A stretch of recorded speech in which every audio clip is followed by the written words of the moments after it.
ఏంది భయ్ ఆ సినిమా మామూలుగా లేదు. అవతారాన్ని మించిపోయే రకంగా ఉంది, బాహుబలి మించిపోయే విధంగా ఉంది. సాంగ్స్ లేవు, డైలాగులు లేవు, కానీ ఎలివేషన్లు మామూలు ఎలివేషన్లు కాదు నాయన. మొత్తం రోమాలు లెక్క పొడుస్తున్నాయి. లుక్ ఎలా కనిపించింది మరి? లేదు అసలు. దేవుడు దేవుడు మన గతంలో ఎన్టీ రామారావు గారు చూసినాం, ఇప్పుడు ప్రభాస్ ని చూస్తున్నాం. మామూలుగా లేదు అసలు. ఎన్టీ రామారావు గారు చనిపోయి ఆ ఆత్మ ప్రభాస్ లో దూరిండేమనుకున్నాను నేను. మామూలుగా లేదు, సూపర్ ఉంది భయ్యా. చాలా హ్యాపీగా ఉందండి. చాలా రోజుల తర్వాత ఒక మల్టీ స్టార్ అని ఒక చూసినట్టుగా అనిపించింది అనమాట.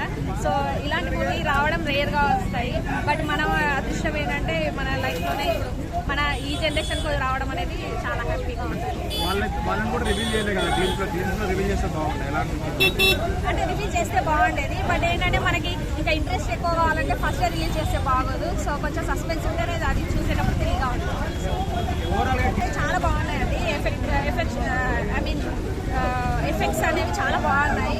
అండ్ డెఫినెట్ గా ఒక మంచి కొత్తగా ఫోటోగ్రఫీ చూసినట్టుగా అనిపిస్తుంది. సో చాలా బాగున్నాయండి, ఎంజాయ్ చేస్తాను. డెఫినెట్ గా బాగా సూపర్ అంటే సూపర్ సూపర్ సూపర్ సూపర్.